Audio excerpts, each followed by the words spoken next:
मेरे बारे में थोड़ा सा बताना चाहूंगा। मेरा नाम श्रीचंद अत्री, मैं जींद हरियाणा का रहने वाला हूं। पिछले 20 साल से दुनिया की बेहतरीन अपॉर्चुनिटी डायरेक्ट सेलिंग बिजनेस, दुनिया की सबसे फास्टेस्ट गति से बढ़ने वाली company fashion shooting private limited RC business के साथ मुझे काम करने का सौभाग्य प्राप्त हुआ। मैं आपको बताना चाहूंगा कि इस बिजनेस से पहले नेटवर्क मार्केटिंग के बारे में मुझे कोई नॉलेज नहीं थी। I was totally illiterate about this field.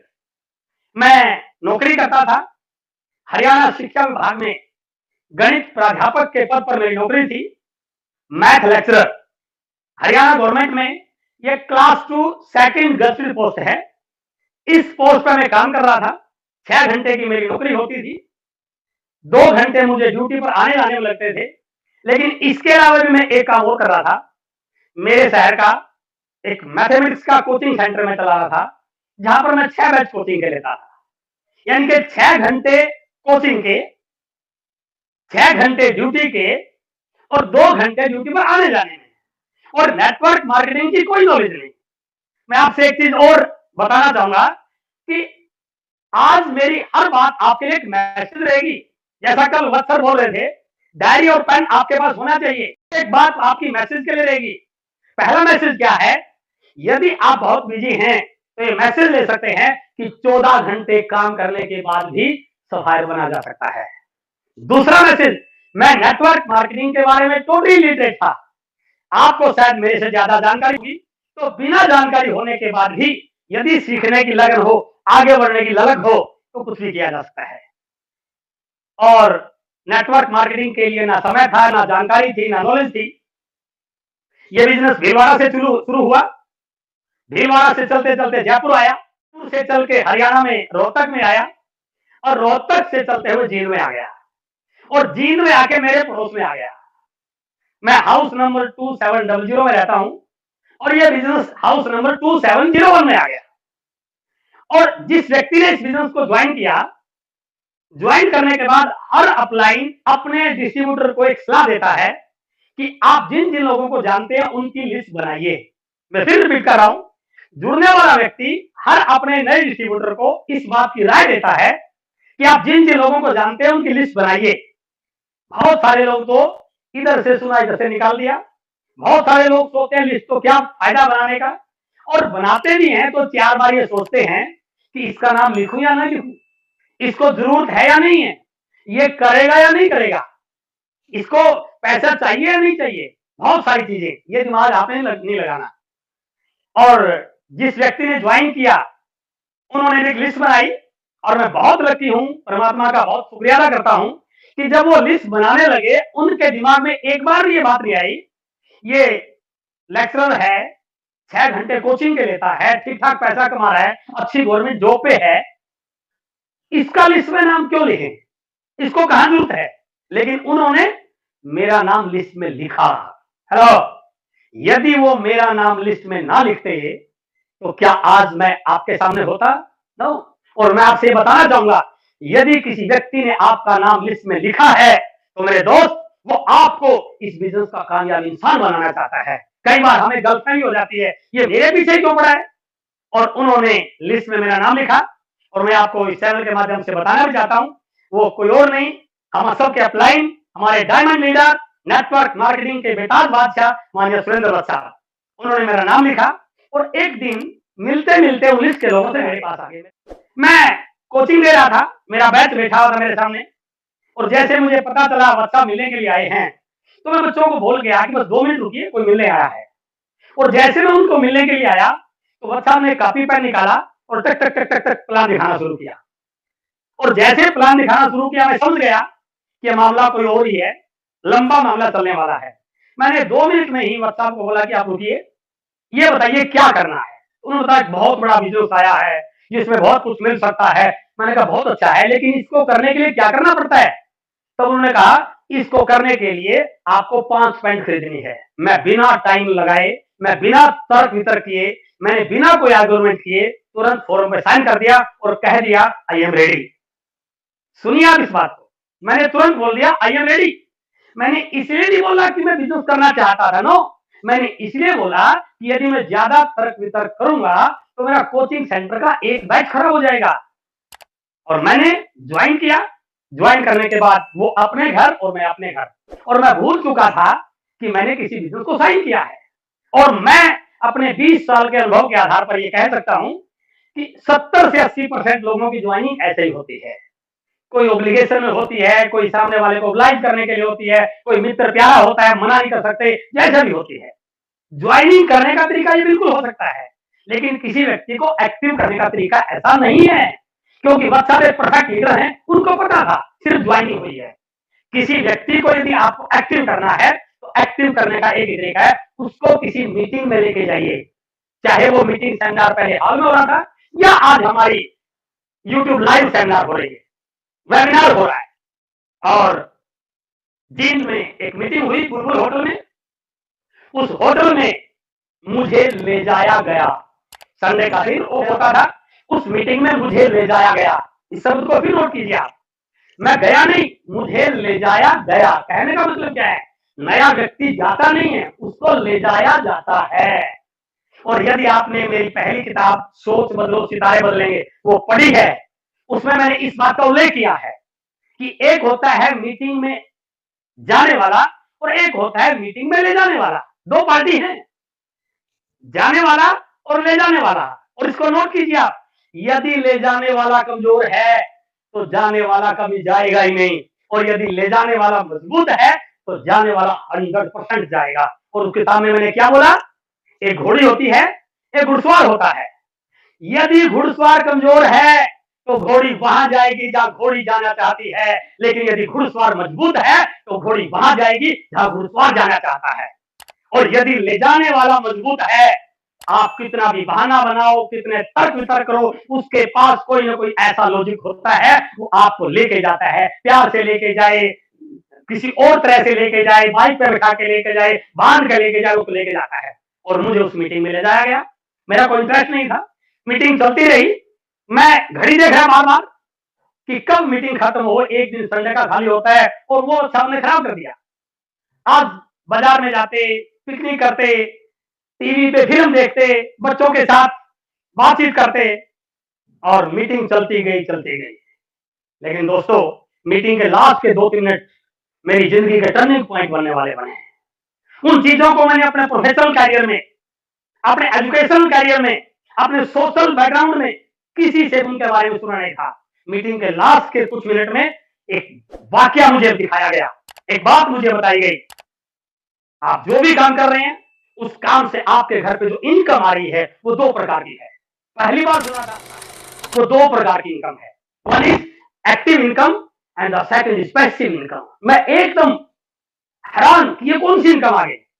उन्होंने बताया, एक्टिव इनकम वो इनकम होती है जब तक आप काम करें, काम करते रहें, जब तक आप हाथ पैर चल रहे हैं, आप जिंदा हैं, इस धरती पर हैं, काम करते करते जब तक करते रहोगे तो पैसा आएगा। काम करना बंद तो पैसा आना बंद। और मैंने तो ये देखा था, मैंने मेरे पिताजी को 70 साल की उम्र तक काम करते देखा। जिस दिन काम छोड़ दिया पैसा बंद, मुझे पता था। लेकिन फिर उन्होंने बताया, इस दुनिया में कुछ ऐसे लोग भी हैं, काम वो भी करते हैं, मेहनत वो भी करते हैं, संघर्ष वो भी करते हैं, लेकिन काम के साथ साथ एक ऐसा सिस्टम बना जाते हैं, वो काम करें या ना करें, इस दुनिया में रहे या ना रहे, उनके जिंदगी में उनके साथ भी, काम करने के साथ भी, वो जिंदगी के बाद भी उनके घर पर इनकम आती है, और उस इनकम को पैसिव इनकम कहा जाता है। थोड़ा सा झटका तो लगा, लेकिन समझ नहीं पाया, क्योंकि पहली बार सुना था। फिर एक एग्जाम्पल दिया गया मुझे, जो मैं आज आपको देना चाहूंगा और बहुत सारी मीटिंगों में देता हूं। एक डॉक्टर का एग्जाम्पल दिखाया गया।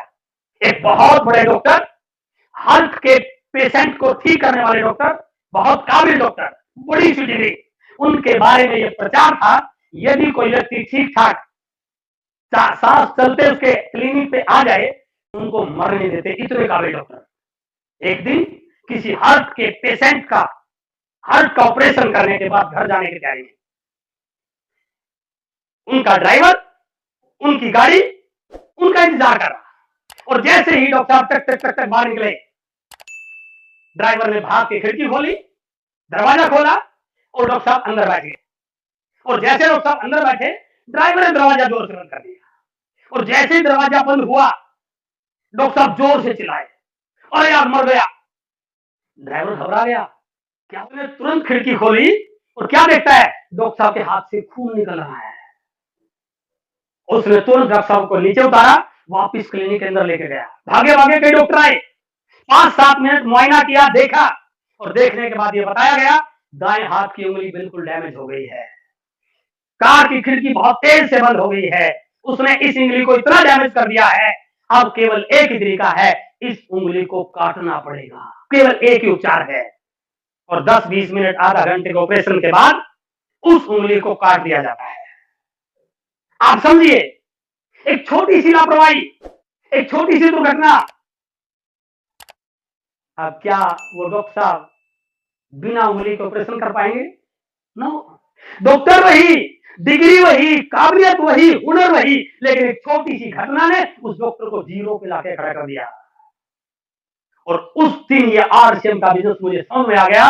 उस दिन उस मीटिंग में बताया गया, आप जो मर्जी कर रहे हैं, डॉक्टर हैं, इंजीनियर हैं, चार्टर्ड हैं, एडवोकेट हैं, बिजनेसमैन हैं, जो भी कर रहे हैं, यदि आप उस काम के साथ साथ इस बिजनेस को बिल्ड कर लेते हैं, इसको बड़ा कर लेते हैं, इसको बढ़ा लेते हैं, तो मैं गारंटी के साथ कह सकता हूं, ये बिजनेस आपकी जिंदगी के साथ भी और आपकी आने वाली 7 पीढ़ियों तक एक पैसिव इनकम का जरिया बन सकता है। ये बात यहां से अंदर चली गई और मैंने अपने आप से प्रश्न किया, मैं जो भी काम कर रहा हूं, पैसा तो कमा रहा हूं, लेक्चरर हूं, कोचिंग सेंटर है, लेकिन इनकम तो तब तक आएगी भाई साहब जब तक कलम चल रही है, जब तक पढ़ा रहा हूं, जब तक बॉडी साथ दे रही है। लेकिन यदि मैं इस बिजनेस को बिल्ड कर लूं तो ये कई पीढ़ियों की इनकम का जरिया बन सकता है। और उसी मीटिंग में बैठे बैठे फैसला कर लिया कि आज के बाद कोचिंग सेंटर बंद, और करेंगे तो आज के बिजनेस करेंगे।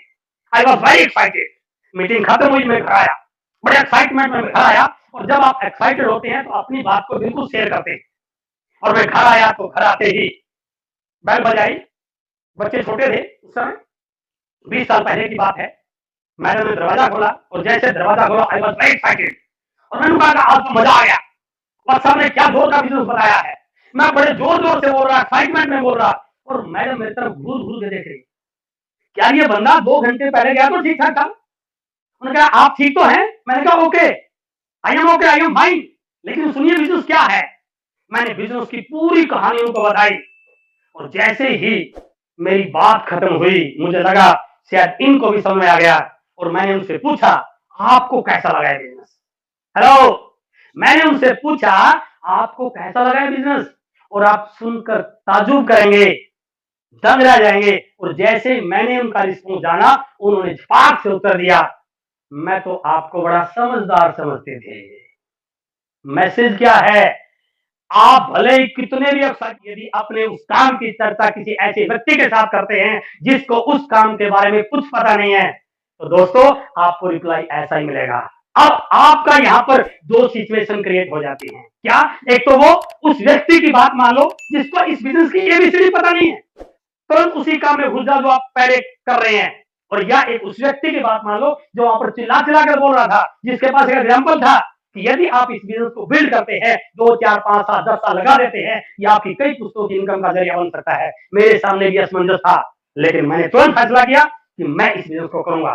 कन्विंस किया उनको, घर में सबको कन्विंस किया, बड़ी मुश्किल से कन्विंस किया, और मैंने बिजनेस को स्टार्ट कर दिया। कोचिंग सेंटर को बंद करके करता रहा, लोगों से मिला। जैसे ये बात घर से बाहर गई, मेरे परिवार वालों को, रिश्तेदारों को, मेरे कुलीग्स को पता चला, यार इस बंदे ने कोचिंग सेंटर को बंद कर दिया और ये कपड़ा बेचता घूम रहा है। उस समय हमारी किट में केवल कपड़ा होता था। मेरे पे बड़े हंसे, मुझे सलाह दी, क्योंकि आपके शुभचिंतक आपके सलाह देते हैं, वो आपका कभी भी बुरा देखना नहीं चाहते, भले हो जाए। और उन्होंने मुझे कहा सर ये जो काम आपने शुरू किया है इसका पता है चलेगा नहीं चलेगा, इसके बारे में कुछ जानकारी है? मैंने कहा नहीं। आप ऐसा काम क्यों कर रहे हो, इतना बड़ा कोचिंग सेंटर बंद करके आप इस काम को कर रहे हो? और मेरे कई दोस्तों ने मुझे लाइन बोली, समझदार लोग बड़ा सोच समझ कर निर्णय लेते हैं। ये लाइन आपने भी खूब सुनी होगी, स्कूलों में लिखी होती होगी, कॉलेजों में लिखी होती होगी, रेलवे स्टेशन पर लिखी होती होगी। और जैसे उन्होंने मेरे को कहा कि आपका निर्णय इतना बड़ा कोचिंग सेंटर बंद करके कपड़ा बेचकर घूम रहे हैं, ये निर्णय सही नहीं है। समझदार लोग बड़ा सोच समझ कर निर्णय लेते हैं। और जैसे ये लाइन मुझे सुनी, मैंने तुरंत रिप्लाई दिया और वो आपके लिए भी एक मैसेज देना चाह रहा हूं। मेरा जवाब था कि मैं आपकी बात से सहमत हूं। समझदार लोग बड़ा सोच समझ कर निर्णय लेते हैं, लेकिन मेरे दोस्त, कामयाबी की दुनिया में सफल लोग उनको कहा जाता है कि निर्णय को सही साबित करने की हिम्मत रखते हैं। और यदि आज आप कुछ मैसेज लेना चाहते हैं इस लाइव प्रोग्राम से, जिस दिन आप अपने लिए गए निर्णय को सही साबित कर दोगे, उस दिन पूरी दुनिया आपके साथ लगने को तैयार हो जाएगी। और मैंने काम किया, छठे महीने रॉयल्टी इनकम आई, टेक्निकल आया, और 2001 में मैंने बिजनेस को शुरू किया। 2007 में 6 साल आते आते मैंने 2007 में गवर्नमेंट जॉब को क्विट कर दिया। मेरी रिटायरमेंट 2023 में होने वाली थी, अभी 3 साल और पड़े हैं। और मैंने कैलकुलेट, क्योंकि मैं गणित का व्यक्ति हूं भाई साहब, जितना पैसा मुझे 2023 तक मिलने वाला था ना, उतना तो 6 साल में आरसी में दे दिया। मैसेज क्या है? यदि आप कमिटेड हैं, आप सही तरीके से काम कर रहे हैं, आपके अंदर जुनून है, तो आप इस बिजनेस को बहुत बड़े लेवल पर ले जा सकते हैं।